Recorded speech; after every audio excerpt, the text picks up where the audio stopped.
Olá, vamos continuar então a nossa aula de fuso horário, falando agora sobre os fusos horários brasileiros. Acompanhem comigo, por favor, no livro, na página 58. O Brasil é um país que tem dimensões continentais. O nosso país, ele vai ocupar aí a maior parte da América do Sul. Nós temos então uma extensão territorial de 8.515.767 km².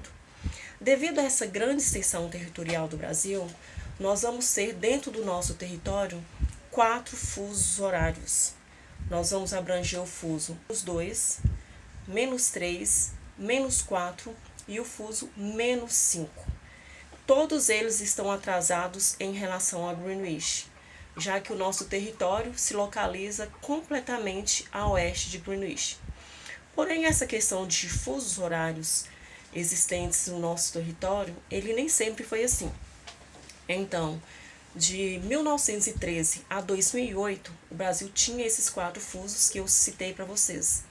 Porém, em 2008, aconteceu uma votação no país, onde retirou o Acre e o sudoeste do Amazonas do fuso -5 e englobou no fuso -4. Então, de 2008 a 2013, o nosso país passou a ter 3 fusos horários.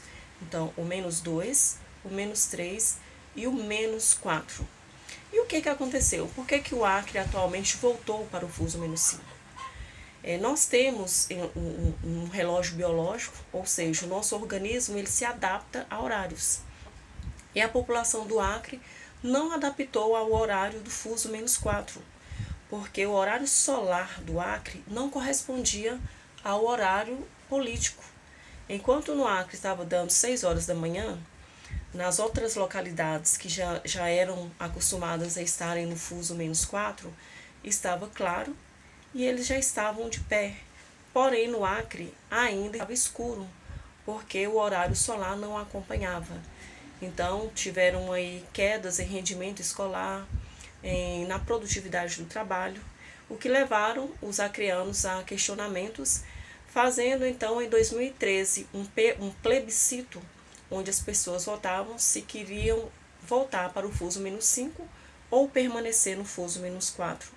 Então, nós tivemos aí uma resposta positiva para a volta do fuso -5 no nosso território. Então, de 2013 até atualmente, nós temos 4 fusos horários no território brasileiro: -2, -3, -4 e -5. Fabiana, eu preciso saber quais são os estados que estão em cada um dos fusos horários? Sim, gente, precisa saber. As provas, elas cobram quais são os estados que estão em cada um dos fusos horários. Uma maneira aí de você memorizar esses fusos é você pegar como referência o fuso -4. Porém, você tem que saber todos os estados brasileiros e a localização de cada um deles. Como nós fizemos aí um mapa do Brasil, no primeiro trabalho nosso, o mapa do Brasil político, e como uma forma de relembrar o nome dos estados e capitais, então eu creio que vocês já tenham ciência aí, então, dos 27 estados, né, contando aí com o Distrito Federal, e a localização de cada um deles.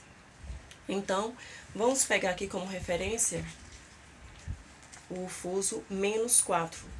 Você memorizando quais são os 5 estados que estão no fuso -4, vai tornar muito fácil para você saber o restante.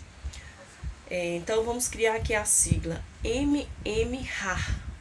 Então, nós vamos ter Mato Grosso do Sul, Mato Grosso, Rondônia, Amazonas e Roraima no fuso -4. No fuso -2, no fuso -5, nós vamos ter apenas o Acre e o sudoeste do Amazonas.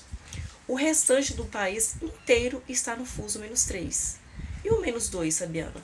O fuso -2, nós vamos ter aí algumas ilhas, né, como Fernando de Noronha e São Pedro e São Paulo. Então, memorizem o fuso -4, que vocês saberão todos os outros restantes. Quando um país tem mais de um fuso horário, como o Brasil, é necessário estabelecer o fuso horário que vai ser o oficial, a hora oficial do país. No nosso país, por exemplo, nós temos aí a hora Brasília, que é a hora em que vai reger, né, todas as programações que forem passadas ao vivo e eventos existentes no país, como também a realização de provas. Então, nós vamos ter aí o fuso -3 como o oficial do Brasil, né, que é a hora oficial de Brasília. Como que ficam as programações, os eventos, as realizações de provas que eu acabei de citar para vocês? Quando as programações televisivas elas são ao vivo, ela vai acompanhar o horário de Brasília.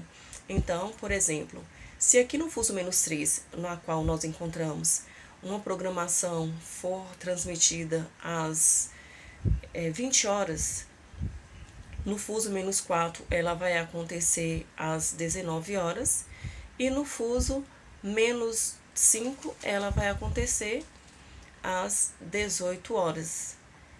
E no fuso -2 seria uma hora à frente, né? Então 21 horas.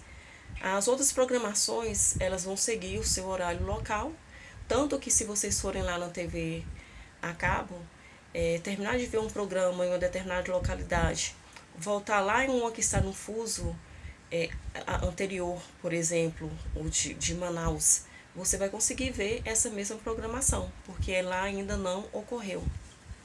As provas também respeitam o horário de Brasília, tanto que atualmente as provas elas são realizadas às 13 horas. Estados que estão situados em outros fusos se organizem de maneira que não complique para a pessoa que for realizar a prova. Nós temos um fato curioso, gente, que é sobre Olimpíadas, Copa do Mundo.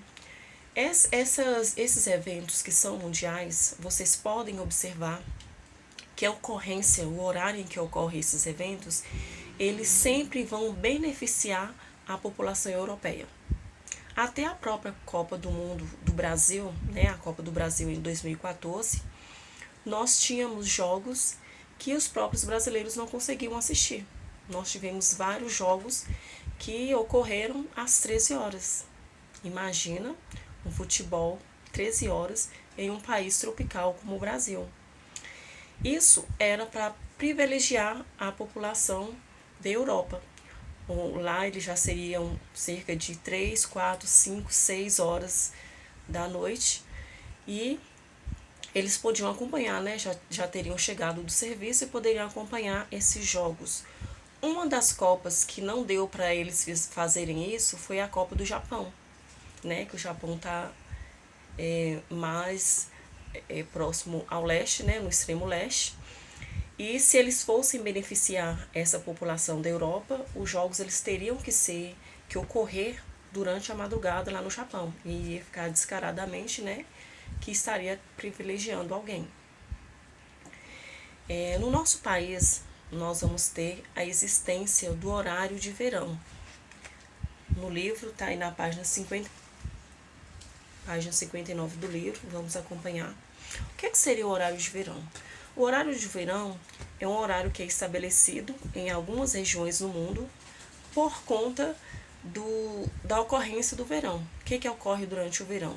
Nós vamos ter uma maior incidência dos raios solares, ou seja, uma maior duração do dia naqueles lugares que estiverem acontecendo o verão. Já que a gente vai ter uma maior quantidade de horas solar, nós vamos ter também aí um maior aproveitamento. Tem como a gente fazer esse maior aproveitamento. Então, alguns países, eles adotam esse horário de verão, fazendo com que ele inicie no terceiro domingo de outubro e termine no terceiro domingo de fevereiro. Isso era no Brasil. Então, o horário de verão ele iniciava no terceiro domingo de outubro e terceiro domingo de fevereiro. As horas elas são adiantadas em uma hora o relógio. 5 horas da manhã passa a ser 6 horas da manhã, onde a gente pode aproveitar mais a hora solar que temos ali vigente. Mas sabia, no outubro não é verão ainda, porque o verão ele inicia em dezembro. Mas em país como o nosso, nós em plena primavera, a gente já tem as características de verão, a gente já vai ter aí essa maior durabilidade do dia, né, uma maior quantidade de horas solar, disponível. Então, por isso que ele já iniciava, então, em outubro. Esse horário de verão, ele acontecia de maneira ininterrupta desde 1985 até 2018. Atualmente, a gente não tem o horário de verão no nosso país. E o objetivo do horário de verão, então, era economizar energia, de modo, né, que não sobrecarregasse o sistema de abastecimento e fornecimento de energia, evitando apagões e evitando racionamento. Porém, esse horário de verão, ele causava muitas controvérsias. Alguns afirmavam que realmente acontecia a economia de energia, já outros falavam que a economia que era poupada de manhã, a energia que era poupada pela manhã, era gasta pela noite.